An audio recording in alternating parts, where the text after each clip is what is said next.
સુરતના અલથાણમાં જે પ્રકારે એક આરોપી છે તે સગીરા સાથે છેડતી કરે છે, લોકોના ટોળા રોડ પર આવે છે, આરોપી છે તેને ફટકારે છે, પોલીસ પણ આરોપીને ઘટના સ્થળે લાવે છે, રિકન્સ્ટ્રક્શન પંચનામું કરે છે અને કથિત ઓડિયો સામે આવે છે, જેમાં આમ આદમી પાર્ટીના આ કથિત લોકો છે તે ચર્ચા કરતા હતા કે હિંસા ભડકાવવાની છે અને આ મામલે હવે ભાજપના નેતા રાજુ કરપડા મેદાનમાં આવ્યા છે।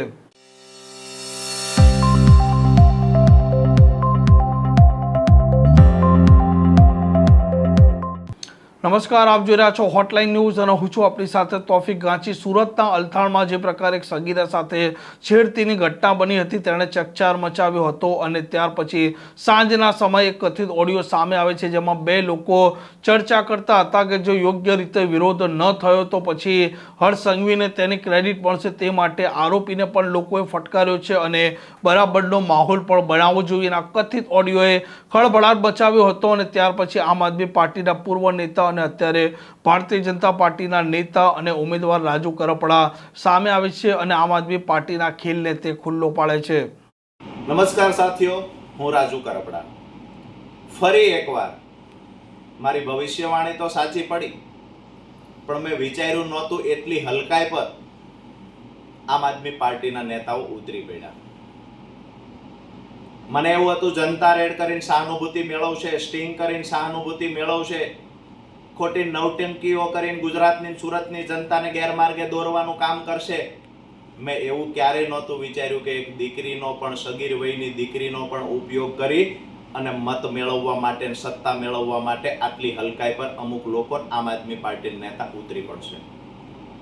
આજે સુરતની ઘટના એક ગુજરાતી હોવાના નાતે ખરેખર શરમથી માથું ઝૂકી જાય। સત્તાનો ઉપયોગ કરવા માટે દીકરીનો ઉપયોગ કેટલું વ્યાજબી છે? સુરતની અંદર મોહમ્મદ અઝીઝ નામના વ્યક્તિએ પાટીદાર સગીર દીકરીની છેડતી કરી, તરત જ થોડી વારમાં મોટી સંખ્યામાં પાટીદાર સમાજની સાથે અન્ય સમાજ એકઠો થયો। હું હંમેશા કહું છું, કોઈ પણ દીકરીની છેડતી ક્યારેય સાખી ન લેવાય। પાટીદાર સમાજની દીકરી હોય કે અન્ય સમાજની દીકરી હોય, દીકરી માં અને બેન જ હોય। તકલીફ અને દુઃખ એ વાતનું છે કે દીકરીની છેડતી થઈ, મોહમ્મદ અઝીઝ નામના વ્યક્તિએ છેડતી કરી, પોલીસે તરત એને પકડી લીધો, મેથી પાક ચખાડ્યો, કાયદેસરની કાર્યવાહી ચાલુ કરી, પરંતુ એ અરસાની અંદર તરત જ મોટી સંખ્યામાં એક ટોળું ભેગું થાય છે, એક સમાજના લોકોને ઉશ્કેરીને ભેગા કરવામાં આવે છે। ત્યાર પછી આયોજનપૂર્વક ત્યાં દેકારો હલ્લાબોલ કરી ભાજપની વિરુદ્ધમાં નારા લગાવવામાં આવે છે, ભાજપની વિરુદ્ધમાં આક્રોશ ઊભો કરવાની કોશિશ કરવામાં આવે છે।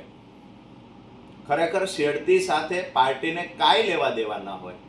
છેડતી થઈ છે 100% એવા લોકોને મેથી પાક ચખાડવાનો હોય, એવા લોકોને જિંદગીમાં ક્યારેય બીજો કોઈ માણસ છેડતી ન કરે એવી કાર્યવાહી એના પર થવી જોઈએ, ને જે સુરત પોલીસ કરી રહી છે।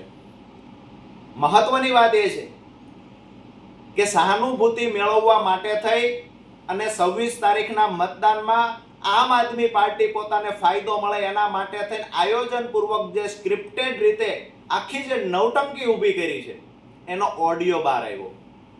પાપ સાપરે ચડીને પોકાર્યું, ઓડિયો બહાર આવ્યો, જેમાં 29 નંબરના વોર્ડ પરથી લડી રહેલા જીવરાજભાઈ નામના કોઈ માણસનો, એમના નજીકનો વ્યક્તિ છે, એ ફોન પર ચર્ચા કરે છે કે ટાઈટ રહેજો, હકા રહેજો, હર્ષભાઈ સંઘવીને અને પોલીસને જશ ન મળવો પડે, આપણે ટોળાઓ ભેગા કરવાના છે, આમ આદમી પાર્ટીને ફાયદો કરાવવાનો છે, આજે મોહમ્મદ અઝીઝ છેડતી જેને કરી એને છોડાવી લેશું, ચિંતા નહીં કરતા।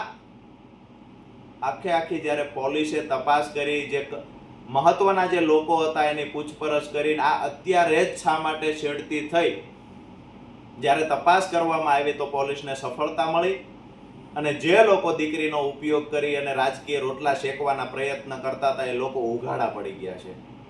સુરતની જનતાને નમ્ર વિનંતી કરું છું કે આમ આદમી પાર્ટીને જેને પણ ઓળખી લીધી છે એ લોકો એનાથી શેડો ફાડી રહ્યા છે। ગુજરાતમાં ઘણા લોકોએ શેડો ફાડી દીધો છે, દિલ્હીમાં પણ ગઈકાલે 7 સાંસદોએ શેડો ફાડી દીધો છે। આજે પરેશભાઈ ગોસ્વામી ખેડૂતો માટે હર હંમેશા લડતા, એને પણ શેડો ફાડી દીધો છે। મહત્વની વાત એ છે કે આમ આદમી પાર્ટીની કથની અને કરનીમાં તફાવત છે. રાજકીય લાભ લેવા માટે, સત્તા મેળવવા માટે તમામ પ્રકારની હદો વટાવી ચૂક્યા છે, તમામ પ્રકારની હલકાઈ કરી ચૂક્યા છે. નમ્ર નિવેદન કરીએ સુરતની જનતાને કે જ્યારે સગીર દીકરીનો કોઈ ઉપયોગ કરી સત્તા મેળવવા માંગતા હોય તો એવા લોકોને આવતીકાલે સબક શીખવાડજો. ગુજરાતની ખમીરવંતી જનતાને વિનંતી કરું છું, સુરતની ખમીરવંતી જનતાને, સોમાની જનતાને વિનંતી કરું છું કે તમામની બેન દીકરી આપણી બેન દીકરી છે, પણ બેન દીકરીના નામે કોઈ રાજકીય રોટલો છે કે તો એને મતદાનના દિવસે ગાલ પર તમાચો મારવાનું કામ પણ આપણે કરવું જોઈએ. આમ રાજુ કરપડાનું કહેવું છે કે તે પહેલાં જ કહી ચૂક્યા છે કે જ્યારે ચૂંટણી નજદીક આવશે ત્યારે આમ આદમી પાર્ટી અવનવા ગતકડા કરશે અને સિમ્પથી કાર્ડ મેળવવાનો એટલે કે વિક્ટિમ કાર્ડ ખેલવાનો પણ તે પ્રયાસ કરશે. આ પ્રકારના સમાચાર માટે હોટલાઇન ન્યૂઝ આ ચેનલને લાઇક, શેર અને સબસ્ક્રાઇબ કરવાનું ભૂલતા નહીં. નમસ્કાર. આવા પ્રકારના વિડીયો તમને જોવા ગમતા હોય તો હોટલાઇન ન્યૂઝ ચેનલને લાઇક, શેર અને સબસ્ક્રાઇબ કરો.